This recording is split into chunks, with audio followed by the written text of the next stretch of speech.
وہ تعلیم جس سے ہمارا کردار سنورتا ہو، وہ تعلیم نہیں جس سے صورتحال بگڑتی ہو. اور اس تعلیم کا فقدان جو ہے، اسی وجہ سے وہ کہا تھا اقبال نے کہ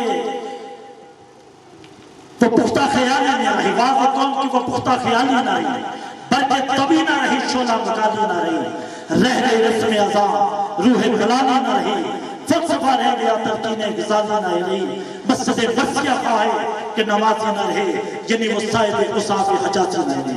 حضرات محترم، اور میری بیٹی نے ادھر یہ کہا کہ اخلاقیات نہیں معاشیات، بالکل بجا فرمایا. لیکن میری بیٹی نساء، آپ نے لاہور ٹرین کے نیچے کی مثال دی، شاید کل آپ نے مظفر آباد کی خبر نہیں پڑی. ایک ماں اپنے بیٹے کو لے کر دومین پل سے نیچے چھلانگ لگا دیتی ہے. یہاں اخلاقیات ہار گئی ہے، یہاں ہم ہار گئے ہیں.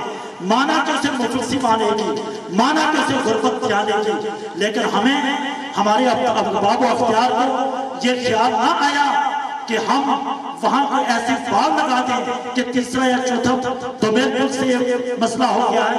ہماری کچھ اخلاقی ذمہ داریاں بھی ہیں. آخر میں سوری، میڈم نے یہاں بھیجی تھی کہ کم ٹائم میں، بلا شبہ کم ٹائم میں، ہندوستان میں اس وقت الیکشن ہو رہے ہیں. کچھ عرصہ پہلے وہاں کے فاشسٹ وزیر اعظم نے، اور جسے گجرات کا قصائی کہا جاتا ہے، نریندر مودی نے کہا کہ اس الیکشن کے بعد میں آزاد کشمیر پہ حملہ کروں گا، آزاد کشمیر کو ہندوستان ٹیریٹری کا حصہ بناؤں گا. دوستو، ہم پہ بہت ذمہ داریاں عائد ہوتی ہیں.